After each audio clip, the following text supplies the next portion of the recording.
sindiran, takrid, pernyataan bersayap. Pernyataan bersayap. Apa bahasa istilahnya kalimat bersayap itu apa? Bisa difahami, bisa difahami. Lah, takrid atau kalimat bersayap ini difahami oleh mutakalim orang pertama yang mengatakan, beda dengan yang difahami oleh orang kedua yang dijak ngomong. Tuh. Lah, begini bagaimana ucapan begini tadi disebutkan kalau diperlukan boleh, apalagi darurat juga boleh. Tapi kalau tidak ada perlu, hindari nanti boleh. Contoh-contoh lagi sekarang. Imam Nakhoi itu tidak pernah bilang sama anaknya perempuan, anak cilik, "Nduk, engko tak tukokno sepeda HP yo." Tidak pernah bilang begitu. Bilangnya ke anak, mau abah nukokno HP kowe no piye gitu. Berupa pertanyaan supaya menurut si Imam Nakhoi, si bapak, ini pertanyaan, cara kowe tak tukokno HP piye? Tidak bohong. Seandainya nanti tidak berhasil memberikan, wong ini pertanyaan. Tapi bagi si anak, kowe naik sekolah kok tak tukokno HP piye? Akhirnya dia mau sekolah, si anak kecil, tidak rewel lagi. Bagi anak, di mata anak itu janji untuk membelikan hadiah, sukar di sini manisan, tapi bapak ini minta pendapat. Jadi seumpama tidak berhasil memberikan, ya bapaknya tidak berdosa, tidak bersalah karena tidak menyalahi janji, wong dia tidak berjanji. Bersayap kalimatnya, difahami oleh anak sebagai janji membelikan gula-gula, difahami menurut bapak redaksinya, lafalnya itu berupa pertanyaan. Demikian juga Ibrahim bin Adham, kalau dia dicari-cari orang di rumah, ada orang mau datang mencari-cari dan tidak ingin nemui, itu pesan sama anak perempuan, sama budak yang penunggu rumah itu. Cara pembantunya dipeseni, engko nek ana wong ngluru aku, ana ta ora nek omah iki, Pak Ibrahim ini. Syekh Ibrahim ini ada apa ora nek omah Mbak gitu. Sampai jawab saja, luru nek masjid go. Utlubuhu fil masjid. Jadi luru di masjid itu kan perintah untuk mencari. Orang padahal larangnya di rumah maksudnya. Lah, ini menyuruh mencari di masjid ini bersayap. Sayap pertama apa? Bagi yang mengatakan cari dia di masjid, ini perintah bukan jawaban itu. Soal ono atau tidak di masjid urusan lain, tak perlu yang masjid kayak ini masjid. Jadi utlubhu fil masjid itu perintah dari menurut si perempuan yang menjawab, dan menurut orang yang mencari ini jawaban pertanyaan dia.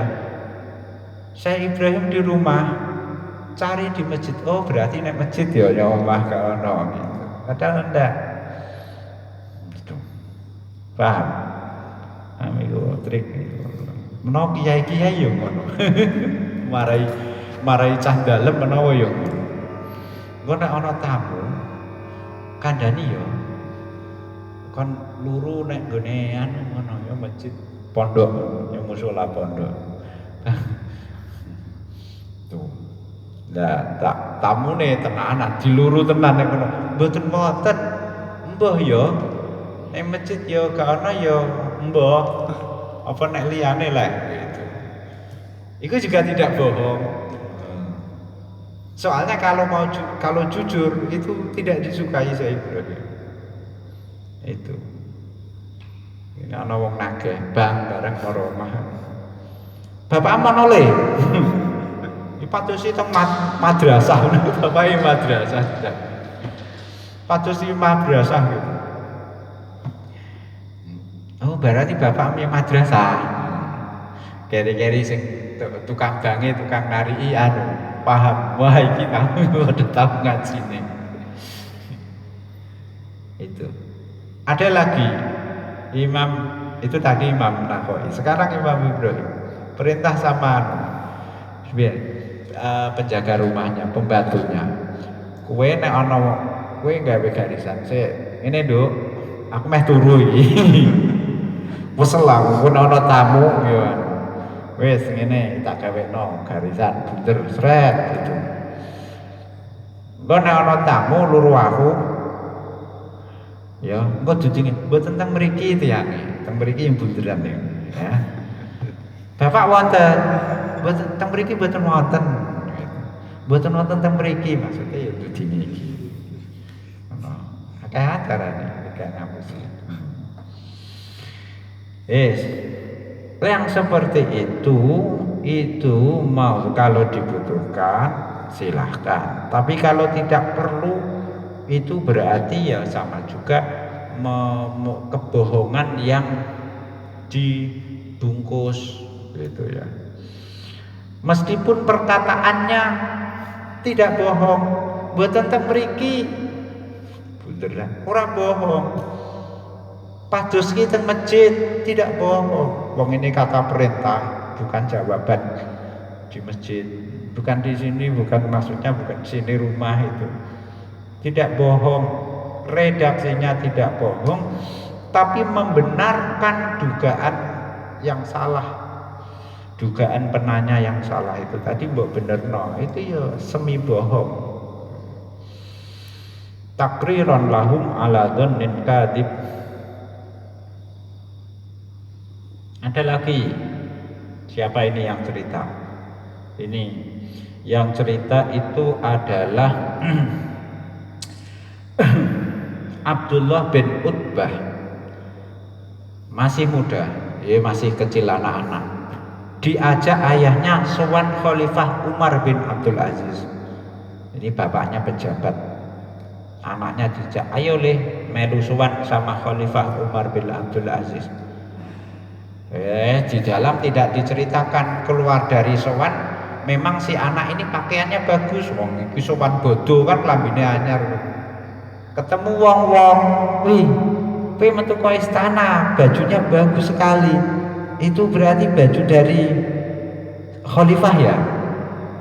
Terus saya menjawab, saya yang masih muda, masih kecil, jazallahu, yos, matur nuwun khalifah, jazallahu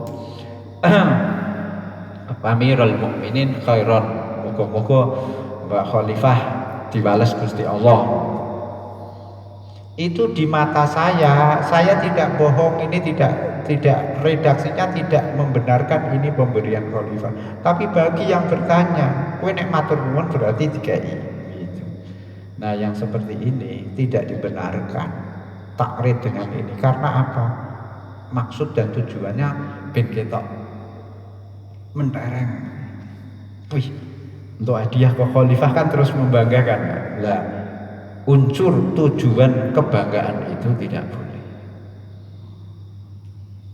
Lah terus yang boleh itu tujuan begini. Pokoknya agar ada kebutuhan hajah yang benar menurut agama, apalagi kedaruratan menurut agama boleh. Meskipun itu hajah kebutuhannya, keperluan untuk melakukan takrid itu remeh, sepele, membuat surprise orang lain. Rasulullah melakukan itu. Ada perempuan tua, ibadahnya tekun, solihah sekali, ketemu Rasulullah, kula mangke ndak mlebet swarga Kanjeng Nabi. Itu apa jawab Kanjeng Nabi? La yadkhulul jannata ajuz.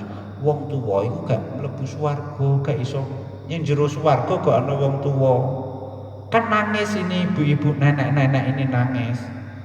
Barang wis nangis Rasulullah mesem. Lho kok jenengan mesem Rasulullah? somben jenengan mlebu swarga malih nom. Lah ini layat hudul jannata ajuz, ini tidak ada yang bohong karena faktanya akan begitu. Tapi didengar oleh perempuan tua ini, difahami dia tidak masuk surga. Dan Rasulullah tahu pemahaman perempuan ini, penafsirannya dia tidak mau diguyu. Tapi kemudian Rasulullah ingin membuat surprise kepada perempuan tua ini. Bah, benjang jenengan nek mlebu swarga kembali muda. Berarti apa? Bahagia masuk surga, dan besok ketika di surga muda, kembali muda, tambah seneng. Tapi hadis lain menyebutkan nangisnya tambah kenceng. Kena apa? Bahagia. Jadi nangisnya yang pertama itu penyesalan yang dalam karena gak iso mlebu swarga karena salah penafsiran. Barang diberitahu Rasulullah, surprise, kaget, nangis. Nangisnya bahagia, podo-podo nangis. Rasulullah diundang oleh ibu-ibu Kanjeng Nabi, jenengan dipun aturi kajatan teng griya mangke. Ada makan-makan walimahan. Kula niki istrine Pak Fulan. Loh, Pak Fulan suami jenengan itu sing mripate wonten putih-putih. Mboten nang, mripate nggih normal kok, mboten panik. Mboten. Loh, ana putih-putih ya kan. Mboten sanes mripate kula. Panik iki. Loh, jare Kanjeng Nabi ku kenal akrab karo bojoku kok malah iki samar barang. Wis mulai panik Rasulullah mesem. Ngeten lho Bu, angger mripat tak wonten putih ya. Oh. Rumah kula ana putih-putih. Nggih, mosok mripat iku ireng bloko. Kan mboten nggih. Bangune ngoten nggih. Pun nggih pun.